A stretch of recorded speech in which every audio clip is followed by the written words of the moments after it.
Yasin, santri miskin umur 28 tahun, masuk ke bank mewah pakai sandal usang demi biaya operasi ibunya.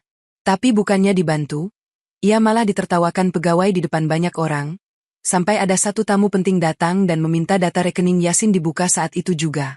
Ternyata, sebelum cerita ini dimulai, silakan tulis di kolom komentar kalian menonton dari kota mana. Jangan lupa tekan tombol like dan subscribe channel ini. Sekarang mari kita mulai ceritanya. Pagi itu langit seperti belum benar-benar bangun, tapi Yasin sudah melangkah. Ia turun dari bus antar kota dengan mata yang perih dan punggung yang seolah memikul batu. Udara jalanan masih dingin, namun dingin itu terasa wajar. Yang tidak wajar adalah sunyi di dalam dada, sunyi yang muncul ketika seseorang kehabisan pilihan. Di tangan kanannya ada map tipis. Tidak tebal, tidak mewah, hanya map plastik yang ujungnya mulai retak. Di dalamnya ada surat waris yang ditulis rapi, sebuah catatan pendek dari pengasuh pesantren, dan selembar kertas berisi nomor rekening amanah. Yasin menatap kertas itu sebentar, lalu memasukkannya lagi seolah takut angin merampasnya. Sandalnya usang, talinya pernah putus lalu diikat ulang. Bajunya kusam, bukan karena malas, tapi karena hidup sering memaksa orang memilih antara rapi atau bertahan. Peci hitamnya tetap bersih, karena itu satu-satunya yang selalu ia jaga. Ia pernah diajari, kalau keadaan boleh compang-camping, tapi adab jangan sampai sobek. Di depan Yasin berdiri bangunan bank yang tinggi, pintu kacanya memantulkan bayangan dirinya sendiri. Ia terlihat lebih kurus dari yang ia kira. Ada garis lelah di sekitar mata yang tidak bisa ditutupi senyum. Ia menarik napas panjang, lalu membaca doa pendek dalam hati. Ya Allah, mudahkan. Ia melangkah masuk. Udara dingin dari pendingin ruangan langsung menyergap, seperti menolak tubuhnya yang membawa panas matahari. Lobi itu luas, lantai marmernya mengilap, begitu licin hingga Yasin otomatis menahan langkah agar tidak terpeleset. Di dekat pintu ada pot bunga besar dan kursi tunggu empuk yang tampak seperti tidak pernah diduduki orang yang kelelahan. Yasin baru berjalan beberapa langkah saat ia merasakan mata menempel di tubuhnya. Bukan satu mata, tapi banyak. Ada yang melirik cepat lalu pura-pura menunduk. Ada yang menatap lama seperti sedang menilai barang. Ada juga yang langsung memalingkan wajah seolah Yasin membawa sesuatu yang memalukan. Ia mencoba tidak bereaksi. Ia mendekat ke meja informasi. Petugas perempuan di sana memakai seragam rapi dan senyum yang sudah seperti gambar.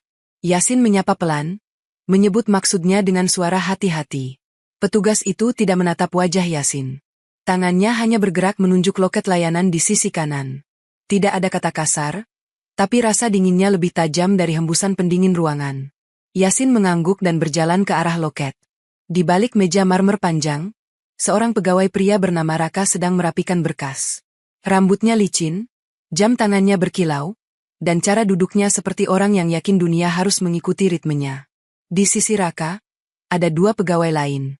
Satu pria berpakaian biru, satu perempuan berpakaian kuning. Mereka tampak asyik mengobrol, menahan tawa, lalu tertawa kecil seolah ada lelucon yang hanya mereka mengerti. Saat Yasin berdiri di depan loket, tawa itu meredup. Tidak hilang, hanya berubah bentuk. Menjadi senyum tipis. Menjadi bisik yang sengaja dipelankan. Raka mengangkat wajah, memandang Yasin dari atas ke bawah seperti memindai. Tatapannya berhenti sebentar di sandal, lalu naik ke baju, lalu peci. Baru setelah itu ia bertanya, tanpa senyum. Ada perlu apa?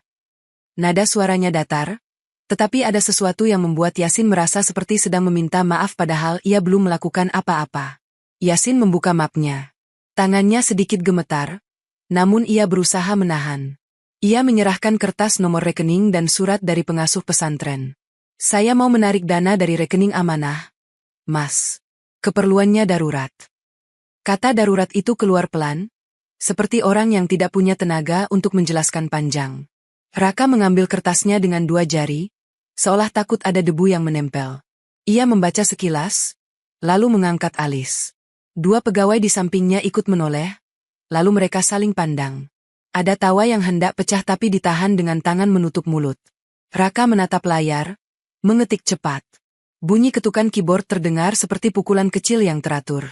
Yasin menunggu, menunduk sopan, berusaha tidak memandangi siapapun terlalu lama. Ia takut kalau matanya bertemu mata mereka, hatinya akan goyah. Beberapa detik berlalu. Raka berhenti mengetik. Ia menatap layar lagi, lalu menatap Yasin. Rekeningnya mana? Yasin menunjuk kertasnya. Itu, Mas. Nomornya ada di situ. Raka menghela napas, bukan napas lelah karena kerja, tapi napas orang yang merasa sedang dipaksa melayani sesuatu yang tidak penting.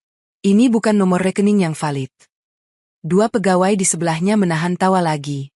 Pegawai perempuan berjaket merah yang berada sedikit lebih jauh ikut menoleh, lalu menutup mulut dengan punggung tangan, seperti sedang menikmati pemandangan.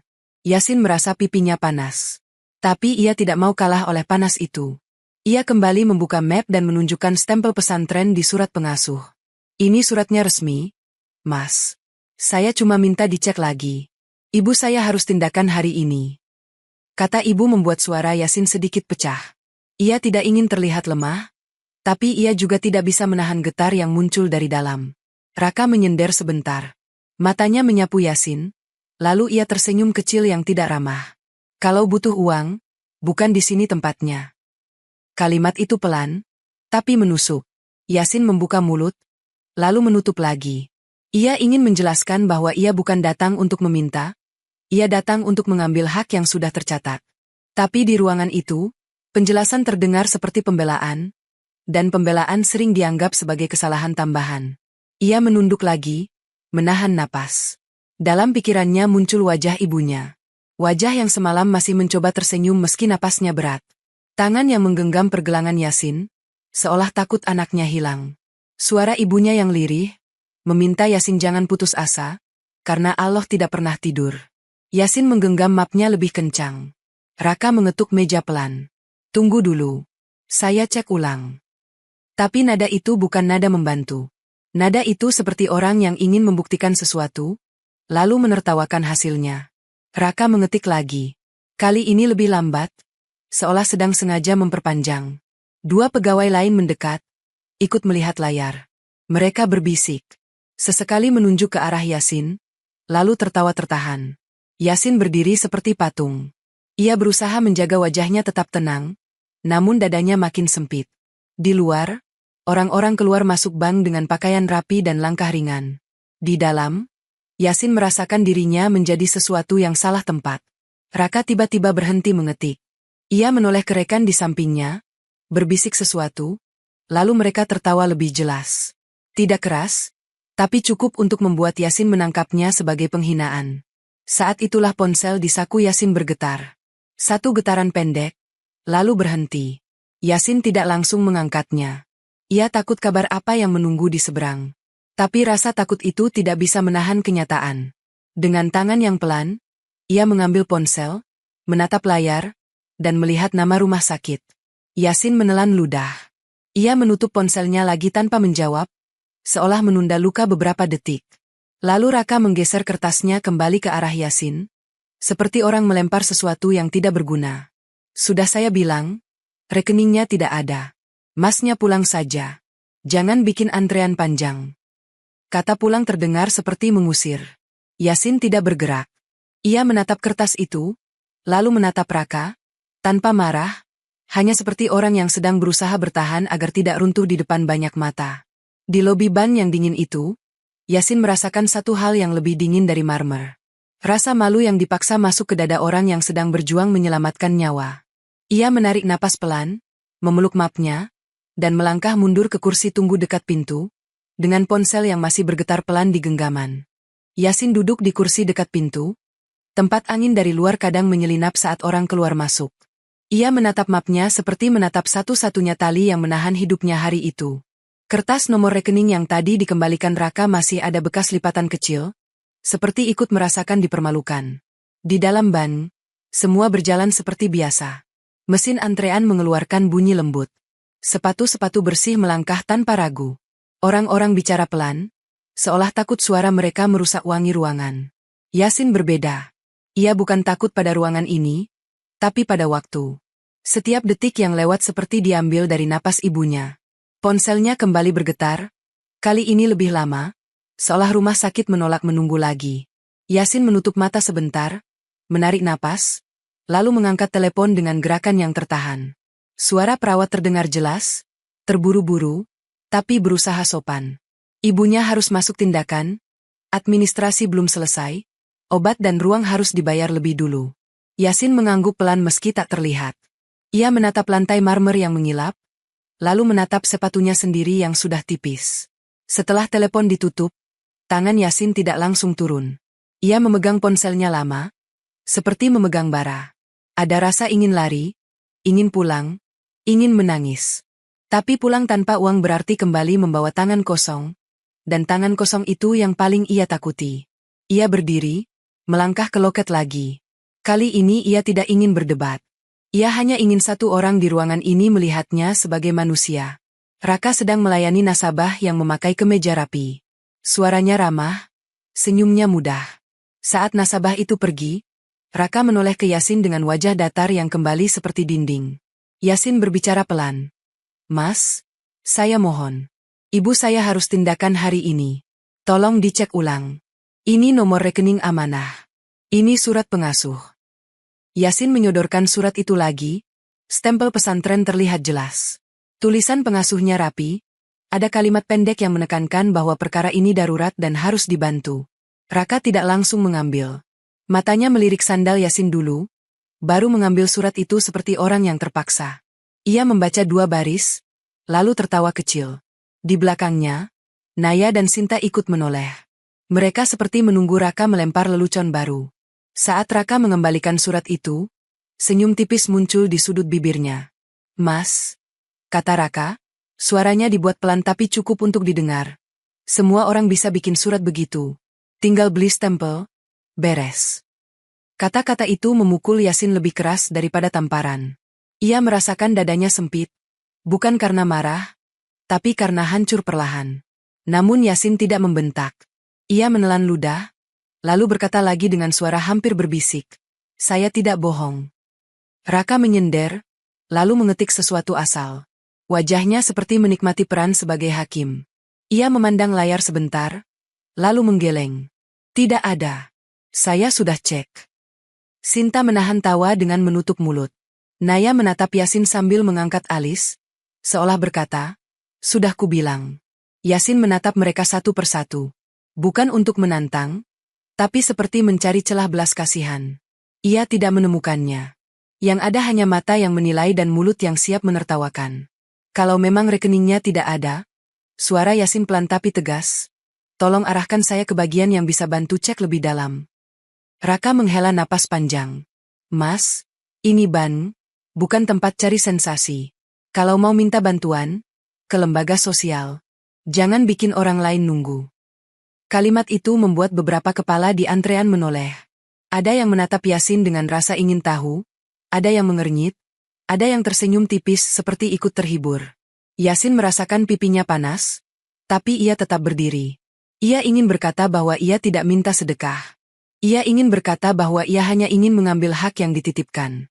Tapi lidahnya terasa berat, karena ia tahu, apapun yang keluar dari mulutnya akan dianggap alasan. Ia mundur selangkah. Di balik kaca pintu, jalanan terlihat ramai. Dunia di luar bergerak cepat, seolah semua orang punya tempat yang pantas untuk mereka. Yasin merasa dirinya seperti salah huruf dalam kalimat panjang. Satpam yang tadi memperhatikannya kembali mendekat. Wajah satpam itu tidak keras, tapi sorot matanya jelas menyuruh Yasin berhenti membuat suasana tidak nyaman. Mas, kalau tidak ada urusan lagi, kata satpam pelan, lebih baik tunggu di luar saja. Yasin menatap satpam itu, lalu menunduk. Ia mengangkat mapnya, menyelipkannya ke dada, dan berjalan ke kursi paling ujung dekat pintu. Ia tidak pergi keluar. Ia memilih tetap berada di dalam, karena di luar ia tidak punya apa-apa selain panas dan debu. Ia duduk, memejamkan mata. Dalam hati ia membaca doa pendek, menahan gelombang yang naik turun di dada. Ia merasa sendirian, tapi ia memaksa dirinya percaya bahwa Allah tidak meninggalkan orang yang berusaha menolong ibunya. Di loket, tawa kecil itu muncul lagi, lebih pelan, lebih meremehkan. Yasin tidak menoleh. Ia menatap lurus ke depan, seolah sedang memandang pintu yang belum terbuka. Ponsel di tangannya kembali menyala. Kali ini hanya satu pesan singkat dari rumah sakit. Biaya harus masuk sebelum jam 2 siang. Yasin menutup layar, menggenggam ponselnya sampai ujung jarinya memutih. lalu menarik napas panjang yang terasa seperti menahan runtuhnya dunia. Yasin masih duduk dekat pintu ketika langkah sepatu mengkilap berhenti tepat di depannya. Ia mengangkat wajah pelan. Satpam berdiri dengan tangan di depan perut, wajahnya netral, tapi sorot matanya seperti pagar. "Mas," ujar Satpam, suaranya dibuat sopan. "Kursinya pindah ya?" Yasin menoleh ke sekeliling. Kursi yang ia duduki memang paling dekat pintu, tidak menghalangi jalur siapapun. Tapi ia mengerti, kadang masalah bukan soal menghalangi, melainkan soal terlihat. Di sana, Satpam menunjuk kursi lain yang lebih jauh, dekat tempat brosur dan sudut yang lebih terang. Tempat orang lewat pasti melirik. Yasin mengangguk tanpa bicara.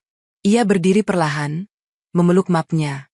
Dalam hati ia ingin menolak, tapi lidahnya seperti sudah lelah. Ia berjalan ke kursi yang ditunjuk. Sandalnya menggesek lantai marmer. Bunyinya kecil, tapi terasa memalukan karena ruangan ini terlalu sunyi untuk bunyi yang jujur. Saat ia duduk di kursi baru, ia melihat beberapa nasabah melintas. Ada yang memandang sekilas, lalu buru-buru menatap ponsel. Ada juga yang menatap lebih lama, seperti sedang memastikan sesuatu, lalu bibirnya bergerak pelan seolah membicarakan. Yasin menarik napas, menahan agar pundaknya tidak jatuh. Ia menatap pintu loket dari kejauhan. Raka tampak tertawa kecil bersama dua rekannya. Mereka sesekali melirik ke arah Yasin, lalu kembali berbisik. Yasin menunduk. Ia membuka map, mengecek surat pengasuh lagi. Stempel itu masih jelas. Tinta biru tua, tidak luntur. Yasin mengusapnya pelan, bukan karena ragu, tapi karena ingin memastikan masih ada hal di dunia ini yang bisa dipercaya. Ponselnya bergetar lagi, kali ini bukan telepon, hanya pesan singkat. Yasin tidak langsung membukanya. Ia menahan, seolah dengan menunda membaca ia bisa menunda kenyataan. Tapi pada akhirnya ia tetap membuka, pelan-pelan, seperti membuka pintu yang mengarah ke ruang gelap. Pesanan obat harus dibayar sekarang. Jari Yasin kaku di atas layar. Ia menutup ponsel lagi, lalu menatap kosong ke depan. Di tenggorokannya ada rasa pahit yang tidak bisa ditelan. Ia ingin berteriak, bahwa ibunya sedang di ujung, bahwa ia tidak punya waktu untuk ditertawakan. Tapi suara itu tertahan oleh adab yang sejak kecil ditanamkan, adab yang kadang menjadi satu-satunya pakaian layak ketika semua yang lain compang-camping. Yasin berdiri sekali lagi. Ia berjalan ke loket, menunggu sampai Raka selesai berbicara dengan rekan kerja. Yasin tidak menepuk meja, tidak menyela.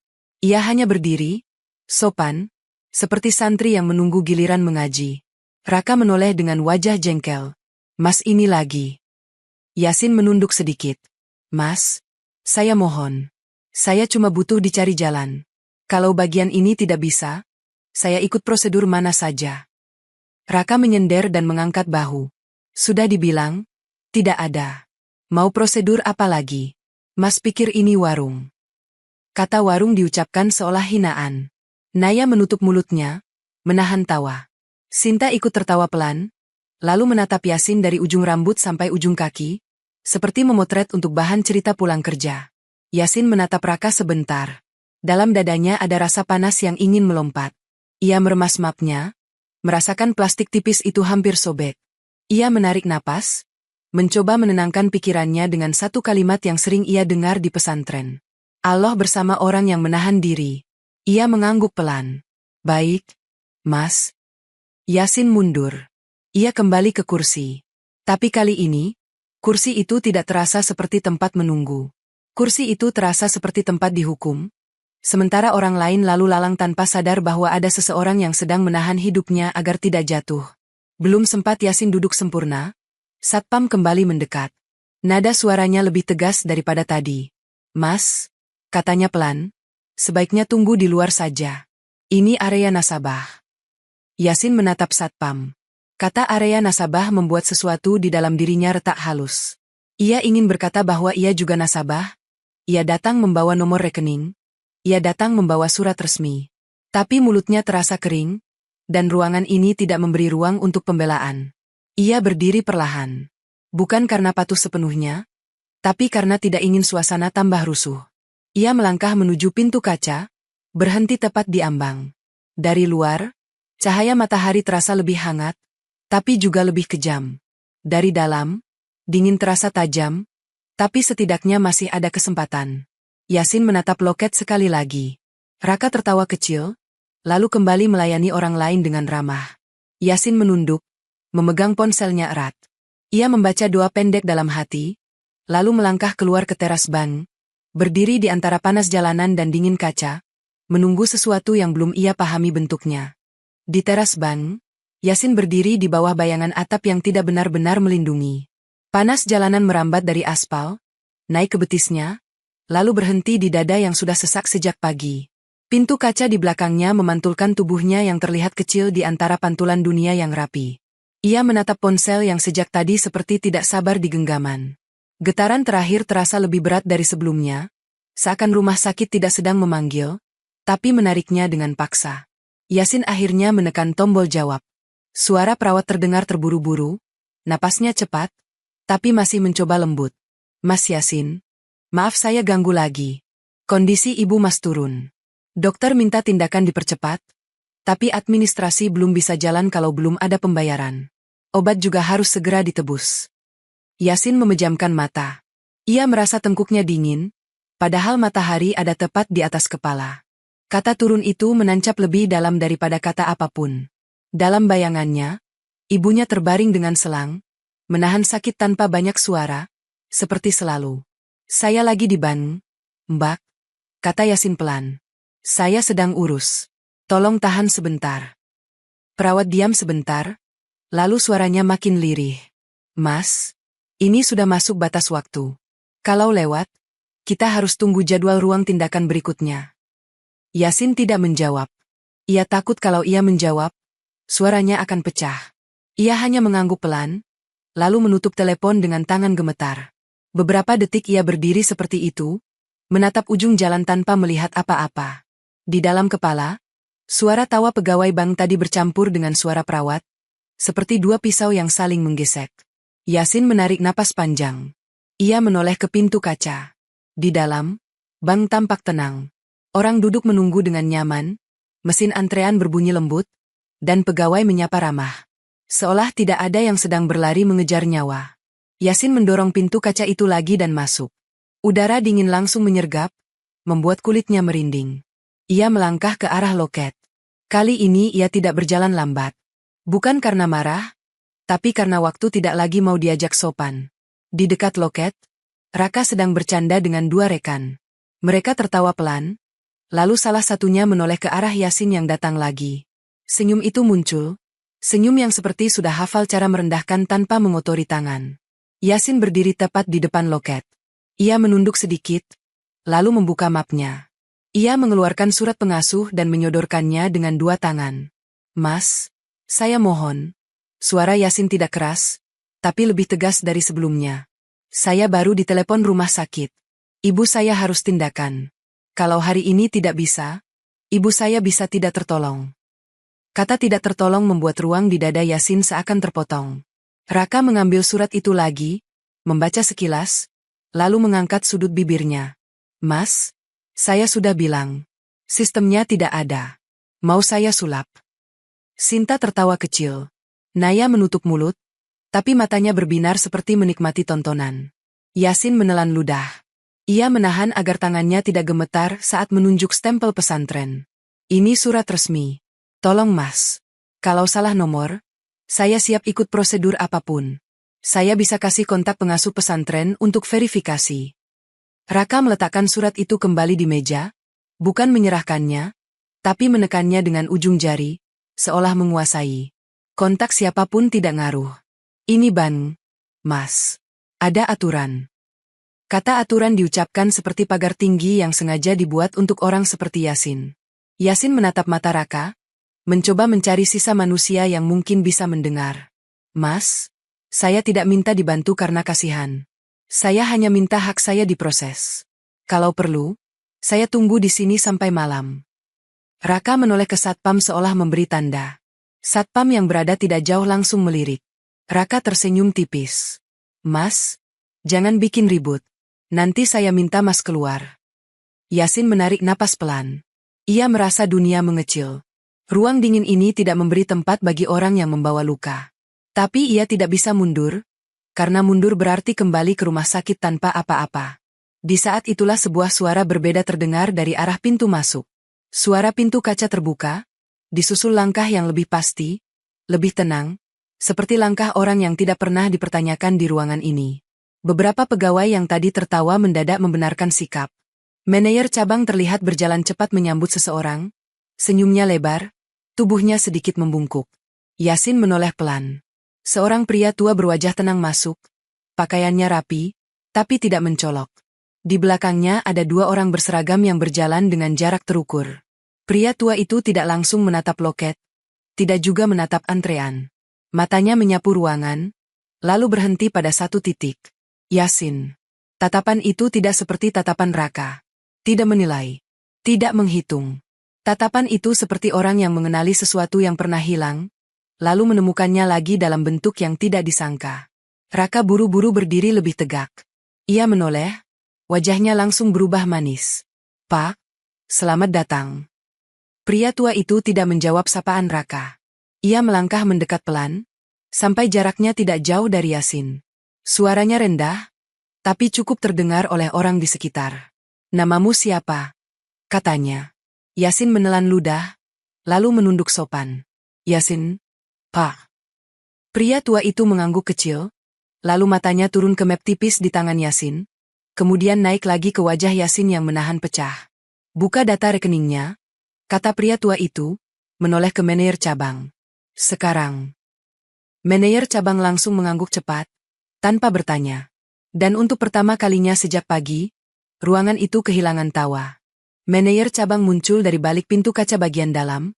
Langkahnya cepat seperti orang yang baru saja mendengar kabar besar. Senyumnya lebar, tapi keringat di pelipisnya terlihat. Ia menunduk sedikit di depan pria tua itu. Suaranya berubah halus, jauh berbeda dari cara Bang ini memandang Yasin sejak tadi. "Silakan, Pak," kata manajer itu. "Kami siapkan ruang." Pria tua itu tidak langsung bergerak menuju ruang. Ia berdiri di tengah lobi, menatap sekitar seperti sedang menilai napas ruangan. Pegawai yang tadi tertawa langsung membenarkan bahu, merapikan rambut, menahan bibir agar tidak bergerak. Raka yang barusan mengancam memanggil satpam, kini tersenyum paling manis. Ia melangkah maju, ingin terlihat berguna. "Pak, ada yang bisa saya bantu?" Pria tua itu menoleh pelan. Tatapannya tenang, tapi membuat Raka seperti mengecil beberapa tingkat. "Bantu yang tadi kau tolak." Raka menelan ludah. "Maksudnya, Pak?" Pria tua itu tidak meninggikan suara. Ia hanya menggerakkan dagunya ke arah Yasin, yang masih berdiri dengan map tipis di tangan. "Anak ini." Kata anak itu membuat Yasin sedikit kaget. Yasin sudah 28 tahun, tapi di hadapan pria tua itu, ia merasa seperti santri baru yang belum pandai menyembunyikan gemetar. Raka buru-buru tertawa kecil, tawa yang dipaksa terdengar ramah. "Oh, ini Pak. Dia datang bawa nomor rekening yang tidak valid. Sudah kami cek, tidak ada. Mungkin salah tulis." Naya dan Sinta mengangguk cepat, seolah ingin ikut menutup rapat kesalahan. Satpam yang tadi mengusir Yasin berdiri agak jauh, mendadak pura-pura sibuk mengamati pintu. Pria tua itu menatap Raka, lalu menatap manajer cabang. "Buka datanya." Manajer cabang mengangguk, memanggil seseorang dari bagian belakang. "Budi, akses data amanah. Sekarang." Raka mencoba ikut duduk di depan komputer, seolah itu urusannya. Tapi manajer cabang memberi isyarat halus agar Raka mundur. Raka tertawa kecil lagi, lalu berdiri di samping, matanya tetap ingin melihat layar. Yasin berdiri sedikit menjauh, tidak ingin mengganggu. Namun pria tua itu memberi isyarat agar Yasin mendekat. Yasin melangkah pelan. Marmer yang tadi terasa dingin, kini terasa seperti kaca yang rapuh. Ia merasakan banyak mata menempel pada punggungnya. Orang-orang yang tadi seolah tidak peduli, kini diam, seperti menunggu sesuatu meledak. Bagian belakang bank membuka akses sistem. Bunyi ketikan terdengar lebih cepat. Budi yang dipanggil manajer cabang duduk dengan wajah tegang, jari-jarinya bergerak cekatan. Manajer cabang berdiri di belakangnya, ikut menatap layar. Pria tua itu menunggu tanpa gelisah. Raka mulai berkeringat. Ia menyeka pelipisnya dengan ujung jari, lalu mencoba tersenyum lagi pada pria tua itu. "Pak, biasanya kalau rekening seperti ini, memang tidak terdaftar. Banyak yang coba-coba. Pria tua itu tidak menoleh. Diam. Satu kata itu membuat Lobby seperti ikut membeku. Raka tidak berani bicara lagi. Budi berhenti mengetik. Matanya membesar, lalu mengecil lagi seperti mencoba memastikan ia tidak salah lihat. Ia menelan ludah, lalu memandang manajer cabang. Manajer cabang juga membeku, bibirnya sedikit terbuka, tapi tidak ada suara keluar. Pria tua itu melangkah mendekat ke layar, pelan, tanpa tergesa. Yasin ikut mendekat setengah langkah. Ia melihat sekilas barisan angka, nama rekening, dan beberapa kolom yang tidak ia pahami. Tapi satu hal jelas bahkan bagi Yasin yang tidak biasa membaca sistem bank. Angkanya bukan angka kecil. Bukan angka yang bisa ditertawakan. Raka yang berdiri di samping, ikut melirik layar. Wajahnya yang tadi penuh senyum berubah pucat dalam satu napas. Bibirnya bergerak tanpa suara, seperti orang yang baru kehilangan tanah tempat berpijak. Naya menutup mulutnya, bukan menahan tawa, tapi menahan kaget. Sinta mundur setengah langkah, seolah takut layar itu memantulkan dosa yang baru saja mereka buat. Pria tua itu menatap layar lebih lama, lalu menoleh pada Yasin. Kau datang untuk apa? Yasin menelan ludah. Suaranya keluar serak, tapi jujur. Untuk biaya tindakan ibu saya, Pak. Pria tua itu mengangguk, pelan, seperti menyimpan sesuatu di dalam dada. Ia menoleh lagi ke manajer cabang. Cetak. Manajer cabang langsung bergerak. Tangannya gemetar saat memberi perintah. Printer menyala, lalu kertas keluar satu demi satu. Bunyi mesin itu terdengar seperti detak jantung baru di ruangan yang tadi penuh tawa. Raka menatap kertas yang keluar, lalu menatap sandal Yasin, lalu menatap wajah Yasin yang tetap menunduk. Nafasnya terlihat berat, seolah ia baru sadar bahwa yang paling miskin di ruangan ini bukan Yasin. Pria tua itu mengambil satu lembar print, membaca cepat, lalu berkata dengan nada yang tetap tenang, tapi membuat setiap orang menegang. Panggil kepala layanan, dan siapkan audit pelayanan hari ini. Kata audit membuat udara di lobi seakan berubah berat. Manajer cabang mengangguk cepat, lalu menoleh ke Budi dengan wajah tegang. Budi tidak berani bertanya. Ia hanya kembali mengetik. Tangannya bergerak seperti orang mengejar sesuatu yang bisa lepas kapan saja. Raka berdiri di samping, sudah tidak berani tersenyum. Tangannya beberapa kali meraba jam tangan di pergelangan, seolah mencari pegangan. Naya dan Sinta saling menatap, lalu cepat-cepat memalingkan wajah. Mereka baru sadar, semua bisik yang tadi terasa kecil kini bisa menjadi catatan. Pria tua itu tidak banyak bicara. Ia berdiri dengan punggung tegak, tangan di belakang, menatap layar seperti orang yang sudah hafal peta besar, hanya sedang memastikan satu titik. Manajer cabang mendekati Yasin, suaranya berubah sangat halus.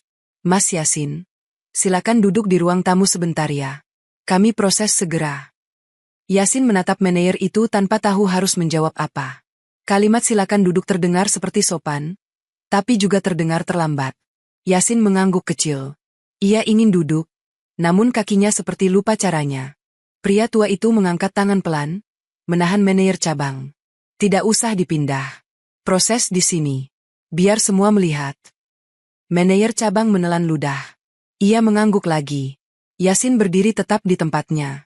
Ia tidak mencari perhatian, tapi perhatian datang menempel sendiri. Beberapa nasabah yang tadi antre mulai melirik. Beberapa pura-pura sibuk dengan ponsel. Beberapa berdiri lebih lama dari perlu, seperti menunggu kelanjutan. Printer kembali berbunyi. Kertas terus keluar. Angka-angka tertera rapi seperti barisan yang tidak ada ujungnya. Yasin tidak berani memegang dulu. Ia merasa kertas itu bukan miliknya, melainkan amanah yang terlalu besar untuk tangan yang selama ini hanya memegang kitab dan cangkul pesantren. Pria tua itu mengambil beberapa lembar, lalu menunjuk satu bagian pada manajer cabang. Ini akun amanah, bukan rekening biasa. Ada penguncian berlapis. Makanya tidak muncul di akses depan. Manajer cabang mengangguk seperti murid. Iya, Pak. Kami akan pastikan aksesnya. Raka memberanikan diri bicara, suaranya serak. Pak, saya tadi sudah cek. Memang tidak muncul. Saya kira. Pria tua itu menatap Raka sebentar. Hanya sebentar, tapi cukup membuat Raka berhenti. Kau kira berdasarkan apa? Raka menunduk. Kata-kata yang ingin ia ucapkan seperti pecah sebelum keluar. Yasin menelan napas. Ia ingin mengatakan bahwa ia tidak ingin orang dimarahi karena dirinya. Tapi bayangan ibunya kembali muncul, dan ia sadar ini bukan soal dirinya saja. Ini soal bagaimana seseorang diperlakukan saat paling lemah. Manajer cabang memberi instruksi cepat pada Budi untuk membuka menu pencairan darurat. Budi mengangguk, mengetik lagi, lalu menoleh ke Yasin dengan mata yang kini berbeda. Tidak ada tawa, tidak ada meremehkan. Ada rasa takut bercampur hormat. Mas Yasin, kata Budi pelan, nominal yang akan dicairkan berapa? Yasin menggenggam mapnya. Ia menyebut angka yang sudah ia hitung semalaman, biaya tindakan, obat, dan perawatan awal. Angka itu tidak kecil untuk Yasin, tapi dibanding saldo yang tadi sempat terlihat, itu seperti setetes air di lautan. Budi mengetik. Manajer cabang mengangguk cepat, memeriksa ulang. Sistem meminta verifikasi tambahan. Budi menyodorkan perangkat untuk tanda tangan digital. Yasin ragu sebentar, lalu menandatangani dengan tangan yang gemetar. Saat itu terjadi, Raka dan dua rekannya seperti menahan napas bersama. Di layar, status berubah. Diproses. Tidak ada bunyi kemenangan. Tidak ada sorak. Hanya sunyi yang menekan, sunyi yang membuat orang-orang mendengar detak jantung mereka sendiri. Manajer cabang memanggil staf lain untuk mengurus transfer langsung ke rumah sakit. Ia menyebut nama rumah sakit, meminta nomor rekening tujuan, meminta bukti, semua dilakukan cepat, seolah bank ini tiba-tiba bisa bergerak secepat itu sejak awal. Yasin menyebut nomor rekening rumah sakit, lalu mengeluarkan pesan dari perawat sebagai bukti. Manajer cabang menerima ponsel Yasin dengan dua tangan, seolah ponsel itu benda penting yang harus dihormati. Raka menatap ponsel itu lama. Matanya berkaca-kaca, bukan karena iba, tapi karena ia baru mengerti betapa sempitnya hatinya tadi. Ia menelan ludah, lalu mencoba berbicara. Mas Yasin. Suaranya pecah. Saya. Yasin menoleh pelan. Ia tidak tersenyum, tapi juga tidak menatap dengan marah. Wajahnya lelah, namun tenang. Manajer cabang tiba-tiba berkata, transfer sudah masuk. Mas, ini bukti transaksinya. Ia menyerahkan slip itu pada Yasin. Tangan Yasin menerima slip itu seperti menerima kabar hidup. Ia menatap angka dan nama rumah sakit tercetak jelas. Dadanya yang sejak pagi seperti diperas, akhirnya mengendur sedikit. Ia menunduk. Bibirnya bergerak pelan membaca syukur. Allah.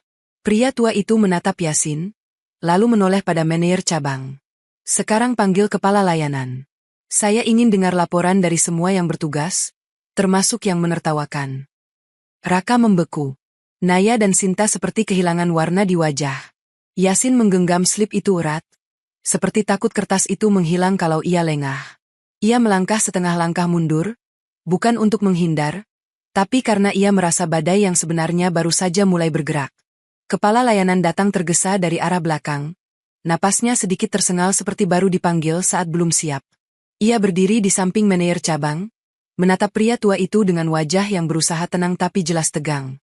Di lobi, suasana berubah menjadi seperti ruang sidang. Orang-orang tidak lagi bergerak bebas. Bahkan nasabah yang tadi hendak pergi mendadak menahan langkah. Mereka tidak tahu apa yang terjadi, tapi mereka tahu sesuatu besar sedang dibuka. Pria tua itu berdiri tanpa emosi yang meledak. Justru ketenangannya membuat semua orang merasa bersalah. Ia menatap satu persatu pegawai di loket, lalu menoleh ke arah Raka. Kau yang melayani pertama, katanya. Raka menelan ludah.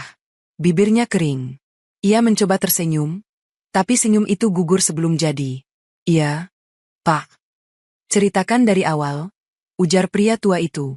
Raka melirik manajer cabang, lalu melirik Yasin sekilas. Tatapannya pada Yasin kini seperti orang yang ingin menarik kembali kata-kata yang sudah terlanjur keluar. Ia menghela napas, lalu berkata pelan bahwa Yasin datang membawa nomor rekening yang tidak muncul di sistem depan. Ia bilang ia sudah mengecek, lalu menyarankan Yasin kembali besok. Pria tua itu mengangguk kecil. Lalu tawa itu untuk apa? Raka terdiam. Dadanya naik turun cepat. Ia mencoba bicara, tapi suaranya serak. Saya tidak bermaksud, Pak. Saya kira. Pria tua itu memotong halus. Kau kira lagi. Kepala layanan menunduk. Manajer cabang menahan napas. Naya dan Sinta berdiri seperti patung. Sinta menggenggam tangannya sendiri, kukunya menekan kulit, seolah ingin merasakan sakit agar tetap sadar. Yang dua itu, kata pria tua itu, menoleh ke Naya dan Sinta, juga ikut tertawa. Naya cepat-cepat menggeleng. Maaf, Pak. Kami cuma... Kalimatnya berhenti. Ia tidak menemukan kata yang bisa membuat tawa tampak pantas. Sinta menunduk lebih dalam, bahunya bergetar kecil. Raka tiba-tiba maju selangkah, seperti ingin menutup mereka. Pak, semua salah saya. Jangan libatkan yang lain. Pria tua itu menatap Raka lama, lalu berkata pelan. Salahmu bukan hanya tawa. Salahmu menganggap orang seperti dia tidak punya hak. Kata orang seperti dia membuat Raka makin hancur. Ia sadar, kalimat itu pernah hidup di kepalanya. Ia pernah merasa ruang ini hanya milik mereka yang wangi, yang rapi, yang terlihat mampu.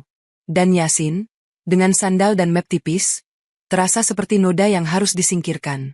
Yasin berdiri sedikit menjauh, memegang slip transaksi seperti memegang nyawa. Ia tidak ingin menjadi pusat masalah. Ia hanya ingin pulang ke rumah sakit. Tapi tubuhnya tertahan oleh suasana. Seolah ruangan ini ingin menebus sesuatu yang sudah terlanjur dilakukan. Pria tua itu menoleh pada Yasin. Kau mau bicara? Yasin tersentak kecil. Ia menunduk, lalu menggeleng pelan. Tidak perlu, Pak. Saya sudah dapat yang saya perlukan. Saya mau ke rumah sakit. Kalimat itu sederhana, tapi membuat beberapa orang menelan ludah. Karena yang Yasin perlukan bukan kemenangan. Yang ia perlukan hanya kesempatan menyelamatkan ibunya. Pria tua itu mengangguk, lalu berkata pada manajer cabang. Antarkan dia sampai pintu. Pastikan transportnya. Dan siapkan surat resmi ke rumah sakit agar prosesnya lancar. Manajer cabang langsung menjawab cepat. Baik, Pak. Raka tiba-tiba menatap Yasin. Matanya basah. Ia seperti orang yang baru sadar ia sudah menendang orang yang sedang membawa beban paling berat. Ia melangkah mendekat, suaranya pecah. Mas Yasin, saya minta maaf. Yasin menatap Raka pelan. Tidak ada sorot dendam. Yang ada hanya kelelahan. Yasin mengangguk kecil, seperti menerima, bukan karena Raka layak dimaafkan, tapi karena Yasin tidak mau membawa racun itu pulang ke ibunya. Pria tua itu menambahkan satu kalimat yang membuat semua orang makin diam. Hari ini bukan hanya audit bank. Hari ini ujian hati. Yasin berjalan ke arah pintu bersama manajer cabang. Orang-orang memberi jalan tanpa diminta. Satpam yang tadi mengusir Yasin kini berdiri tegak, menunduk sopan, suaranya lirih meminta maaf. Yasin mengangguk sekali lagi, lalu melangkah keluar. Di luar, udara panas menyambut. Tapi Yasin merasa lebih ringan. Bukan karena ia jadi orang besar, tapi karena satu hal paling penting sudah bergerak menuju rumah sakit. Di belakangnya, pintu kaca menutup perlahan, meninggalkan bank dalam sunyi yang tidak lagi punya tawa. Di depan bank, manajer cabang berdiri sedikit menunduk, menawarkan mobil dinas. Yasin menolak halus. Ia tidak ingin terlihat membawa kemewahan yang bukan miliknya. Ia hanya ingin cepat sampai rumah sakit. Tapi manajer cabang bersikeras, kali ini bukan karena takut pada pria tua itu, melainkan karena wajah Yasin sudah seperti orang yang hampir jatuh. Mas, kami antar sampai rumah sakit. Ini lebih aman dan cepat, katanya, suaranya pelan. Yasin mengangguk. Akhirnya menyerah pada satu hal yang paling ia butuhkan hari itu, kecepatan. Saat mereka berjalan menuju mobil, pria tua itu keluar menyusul. Langkahnya tenang, tidak ada tergesa. Ia berdiri beberapa meter dari Yasin, seperti memberi ruang agar Yasin tidak merasa terpojok. Dua orang berseragam masih ikut di belakangnya, tapi jaraknya dijaga. Yasin menunduk sopan. Ia masih belum tahu siapa pria itu. Ia hanya tahu, tanpa pria itu, pintu bank mungkin tidak akan pernah terbuka untuknya. Pria tua itu berkata pelan, aku kenal pengasuh pesantrenmu. Yasin mengangkat wajah sedikit. Kalimat itu membuat dadanya bergetar, karena nama pengasuh baginya adalah tempat pulang. Beliau baik sekali, Pak. Pria tua itu mengangguk. Beliau tidak sekadar baik. Beliau penjaga amanah. Yasin menggenggam mapnya. Kata amanah terasa berbeda sekarang, bukan lagi sekadar tulisan di surat, tapi seperti beban yang punya napas. Ia ingin bertanya, tapi ia menahan. Ia tidak ingin terlihat seperti orang yang mengejar rahasia. Pria tua itu melanjutkan, rekening yang kau bawa itu bukan rekening biasa. Itu bagian dari dana wakaf dan usaha yang sengaja disembunyikan dari mata yang rakus. Yasin menelan ludah. Ia teringat pesan pengasuh beberapa bulan lalu, saat pengasuh memanggilnya setelah salat subuh. Pengasuh berkata, ada hal yang harus dijaga, bukan karena nilainya, tapi karena niat di baliknya. Yasin diminta menjadi orang yang mengurus administrasi, bukan pemilik. Yasin diminta tetap sederhana, agar hatinya tidak mudah tergelincir. Waktu itu Yasin mengangguk tanpa banyak paham. Hari ini, ia baru merasakan beratnya. Pria tua itu menatap Yasin lebih lama, lalu berkata, aku datang pagi ini bukan kebetulan. Aku sedang melihat cabang ini. Aku ingin tahu bagaimana mereka melayani manusia yang datang dengan pakaian sederhana. Manajer cabang di samping Yasin menunduk lebih dalam, seolah kata-kata itu ditujukan langsung padanya. Yasin menahan napas. Ia melihat ke pintu bank yang tertutup. Di balik kaca, Raka dan rekan-rekannya pasti masih berdiri dengan wajah pucat. Tapi Yasin tidak ingin menikmatinya. Ia hanya ingin ibunya selamat.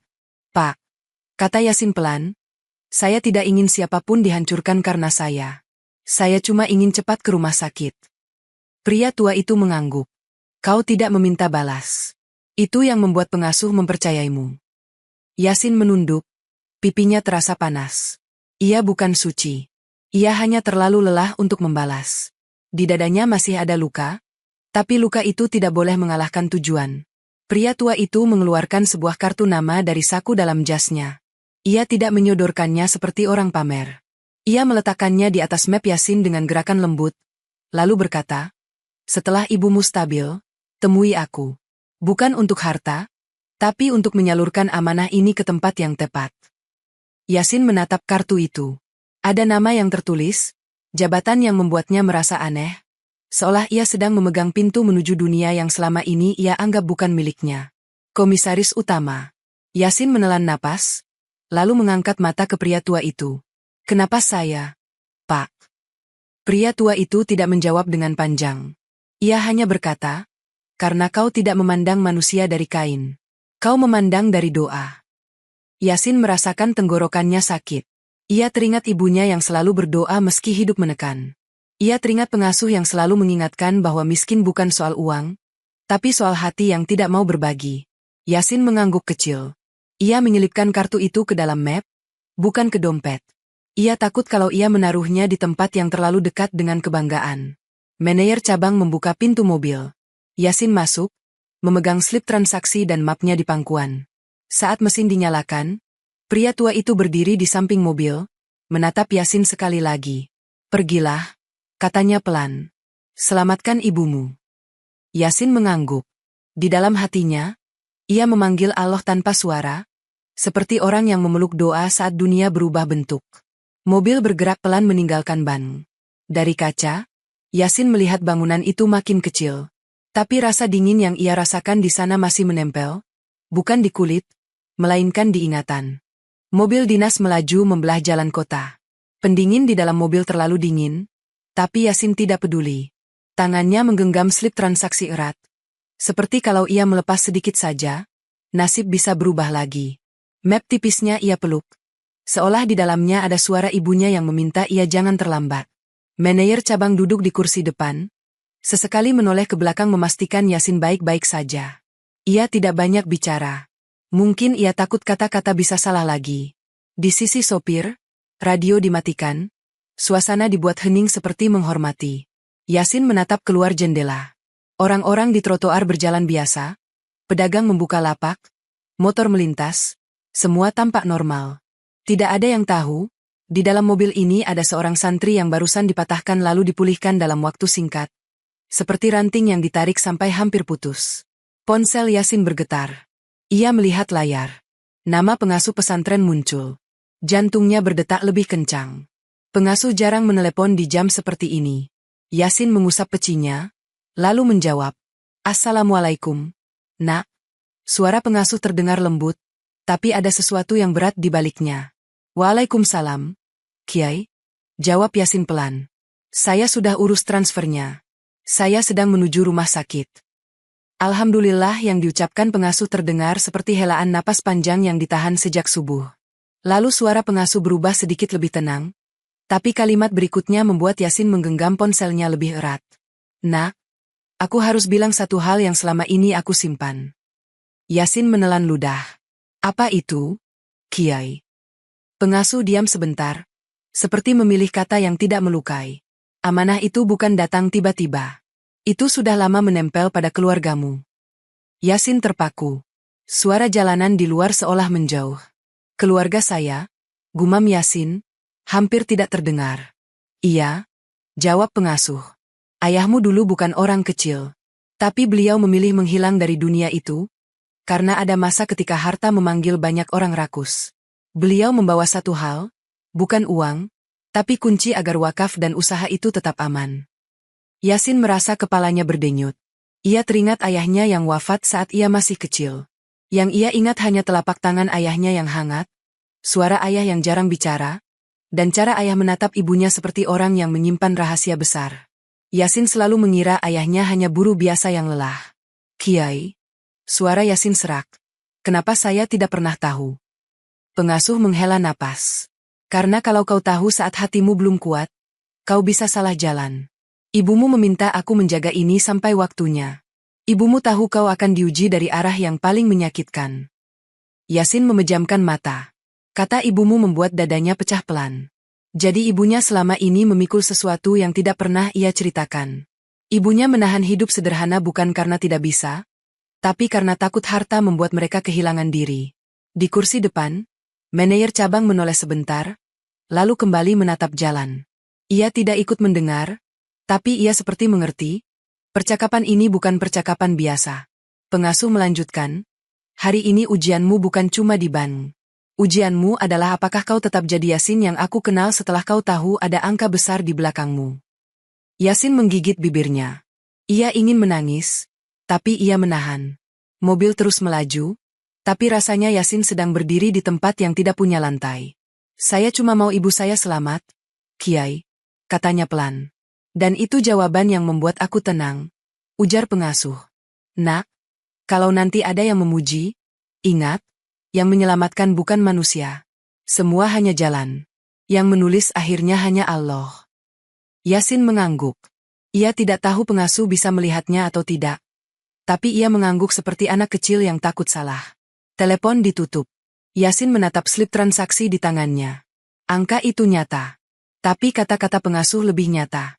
Ia baru sadar, selama ini ia merasa miskin karena tidak punya uang. Padahal yang benar-benar membuatnya kuat adalah sesuatu yang tidak bisa dilihat orang bank. Doa ibunya, didikan pengasuh, dan hati yang dipaksa tumbuh di tempat sempit. Mobil berbelok memasuki area rumah sakit. Yasin melihat gedung itu dari jauh. Hatinya langsung kembali ke satu titik. Semua rahasia, semua angka, semua kartu nama komisaris utama, semuanya mendadak terasa jauh. Yang dekat hanya satu. Ibu. Yasin menarik napas panjang, menyeka sudut mata dengan ujung jari, lalu memeluk mapnya sekali lagi saat mobil berhenti di depan pintu masuk. Begitu mobil berhenti, Yasin turun tanpa menunggu pintu ditutup sempurna. Kakinya terasa ringan dan berat sekaligus. Ringan karena slip transaksi sudah ada. Berat karena ia tidak tahu apakah ia datang tepat waktu. Manajer cabang ikut turun, memberi salam pada satpam rumah sakit, lalu menyerahkan surat resmi bank yang tadi disiapkan kilat. Mas Yasin, ini suratnya. Kalau ada kendala di administrasi, tunjukkan ini. Yasin mengangguk cepat. Ia tidak sempat berterima kasih panjang. Bibirnya hanya bergetar, lalu ia berjalan hampir berlari menuju pintu masuk. Di dalam rumah sakit, bau obat dan cairan pembersih menyambut. Suara langkah kaki, suara roda ranjang, dan bisik keluarga pasien bercampur menjadi satu. Yasin mendekap mapnya, slip transaksi diselipkan rapi, tapi tangannya tetap menutupinya seperti takut hilang. Ia menuju loket administrasi. Wajah perawat yang mengenalnya langsung berubah lega saat melihat Yasin datang. Mas Yasin. Yasin menyerahkan bukti transfer. Perawat memeriksa, mengetik cepat, lalu mengangguk berkali-kali. Sudah masuk, Mas. Alhamdulillah. Kami lanjutkan prosesnya. Yasin menahan napas. Kata lanjutkan membuat lututnya hampir lemas. Ia memegang tepi meja sebentar agar tidak jatuh. Ruang tindakan sudah siap, ujar perawat. Mas bisa tunggu di sana. Yasin berjalan mengikuti arah yang ditunjuk. Lorongnya panjang, lampunya putih, dinginnya berbeda dari ban. Dingin di sini tidak merendahkan. Dingin di sini seperti mengingatkan bahwa hidup sedang dipertaruhkan. Di depan pintu ruang tindakan, ia melihat beberapa keluarga pasien lain duduk dengan mata merah. Ada yang berdoa, ada yang memeluk anaknya, ada yang menatap kosong. Yasin duduk di salah satu kursi, memeluk mapnya. Nafasnya pendek-pendek. Pikirannya berlari kemana-mana, tapi ia memaksa kembali pada satu kalimat pengasuh. Yang menulis akhirnya hanya Allah.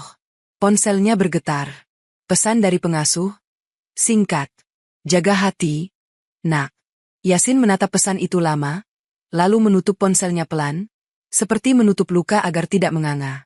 Pintu ruang tindakan terbuka sebentar. Seorang perawat keluar, menyebut nama ibunya. Yasin berdiri cepat. Ia melihat ranjang didorong masuk. Di atasnya, ibunya terbaring dengan wajah pucat, tapi mata masih sempat terbuka sedikit saat melihat Yasin. Ibu. Suara Yasin pecah tanpa izin. Ibunya mengangkat tangan pelan. Jari jemarinya kurus, tapi geraknya seperti selalu, ingin menenangkan anaknya lebih dulu. Yasin meraih tangan itu, menggenggamnya dengan dua tangan. Sudah, Bu, bisik Yasin. Sudah beres. Ibunya menatap Yasin lama, lalu bibirnya bergerak pelan, seperti ingin mengucap doa. Yasin menunduk mendekat, mendengar satu kalimat yang seperti angin, tapi cukup untuk membuatnya runtuh. Jangan benci orang, ya, Sin. Yasin menutup mata. Air matanya jatuh ke punggung tangan ibunya. Ia mengangguk cepat, tidak sanggup bicara. Pintu ruang tindakan menutup. Yasin duduk lagi. Ruang tunggu terasa lebih sepi walau orang banyak. Ia menatap lantai, lalu menatap mapnya. Di dalam map itu ada kartu nama komisaris utama, slip transaksi, surat pengasuh, dan kertas nomor rekening yang tadi sempat ditertawakan. Tapi yang paling memenuhi dadanya bukan itu semua. Yang memenuhi dadanya adalah wajah ibunya, dan kalimatnya yang lembut. Jangan benci orang. Waktu berjalan lambat. Setiap kali pintu bergeser, Yasin menegakkan badan. Ia membaca doa pelan, berulang, tapi tidak seperti orang menghafal. Ia membaca seperti orang yang benar-benar tidak punya pegangan lain. Beberapa jam kemudian, pintu terbuka. Dokter keluar, melepas masker, lalu memandang Yasin. Mas Yasin, katanya, suaranya tenang, tindakannya berjalan baik. Kata baik membuat Yasin menutup mulutnya dengan tangan. Dadanya naik turun, lalu ia berdiri dan menunduk, menangis tanpa suara. Ia merasa seperti baru dilepas dari tenggelam panjang. Yasin berjalan ke ruang pemulihan. Ibunya terbaring, napasnya lebih pelan, wajahnya lebih damai. Yasin duduk di samping, menggenggam tangan ibunya lagi. Ia tidak bercerita tentang Ban. Ia tidak bercerita tentang tawa. Ia tidak bercerita tentang angka-angka besar.